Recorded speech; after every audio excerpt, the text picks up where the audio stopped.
Recently, there's been a spate of incidents and discourse at gyms across the country involving girls streaming or recording their workouts and guys either being caught or falsely accused of looking at them while they flex their butt muscles and do titty reps or whatever girls do to work out. I know everyone's been clamoring to hear the perspective of a guy who does not go to the gym, so I won't tease you any longer. Sometimes dudes are a bit overeager to oogle at a chick doing squats or running on a treadmill with her milk jugs uppercutting her every step of the way. Sometimes they are super obvious and egregious with it, and it is perfectly understandable that it would make someone uncomfortable to be leered at in such a creepy way that wouldn't fly if they were outside of a gym either. A guy watching you from behind the elliptical is no different from a guy watching you from behind a tree, if he is indeed watching intently. But sometimes girls will get really indignant if a dude even halfway glances in her direction for a split second, and she'll act like he was staring directly at her camel toe. The thing is, guys are allowed to look at the general space you occupy. There isn't a sensor in our retinas that lets off a warning siren whenever our gaze spins toward you. There should be one if we linger too long focusing directly on different parts of your face or body, but looking isn't a crime unless you're underage and naked, in which case you probably should not be at the gym or outside of your bathroom. If you're a lady and you came to the gym to stream your workout on TikTok, you absolutely hope that dudes stare at you so you can pretend to make a big deal out of it for views. That's pretty simple. If you don't find anyone actively staring, you'll find someone who looked over at you talking to yourself while probably being an annoying nuisance to those around you, and you'll decide that was enough to try and manufacture some clout at his expense. If it takes off, you are then being paid to publicly humiliate a guy and falsely smear his reputation for any of the millions of people watching who might remember his face or know his friends. That's not a harmless situation. Luckily, some girls are being called out on their BS, which then blows back in their face, although they still end up with the clout that drove them to taint their own self-image, and people on TikTok don't get canceled unless they murder someone, so the viewers stick around.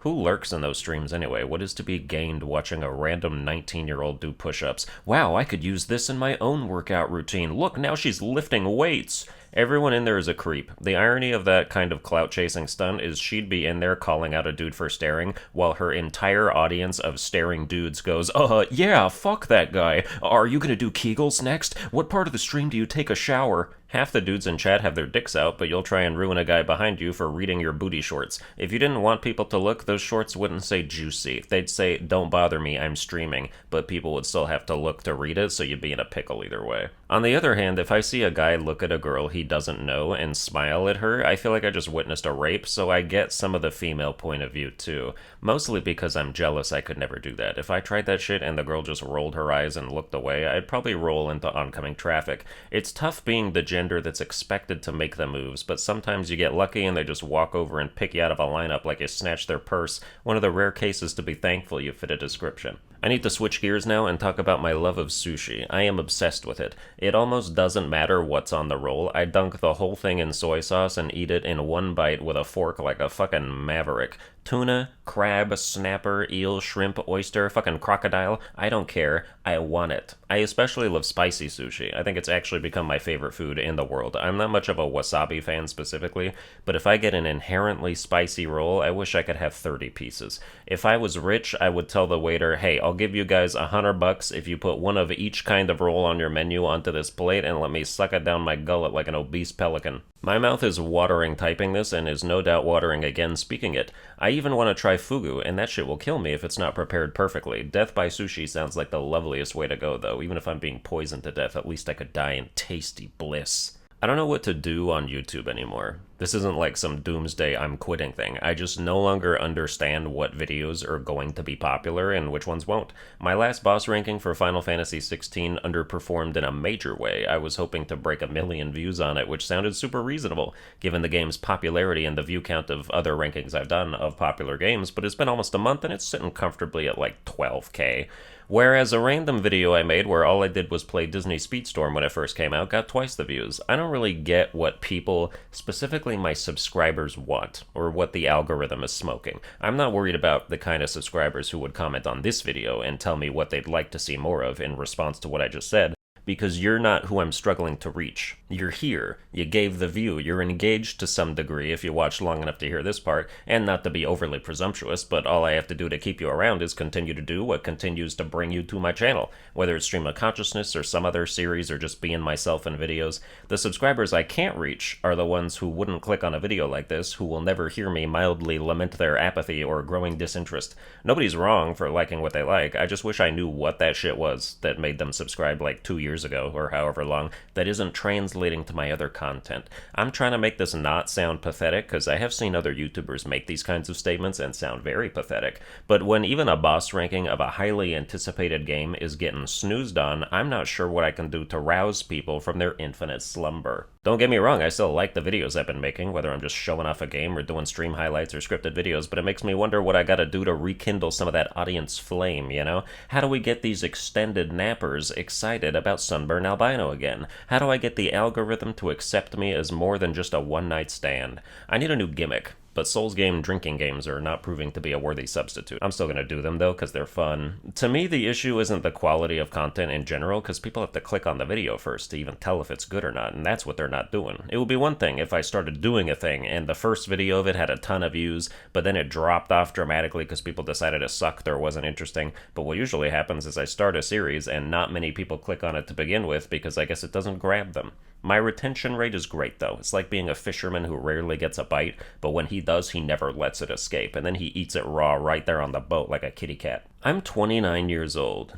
Age is upon me, and it's not just a number. I have to wipe multiple times per shit because of the hair in my butt crack. My mustache still won't grow past a certain point, but now the hairs are all pointing in wildly different directions like 1,000 tiny compasses that can't agree on north.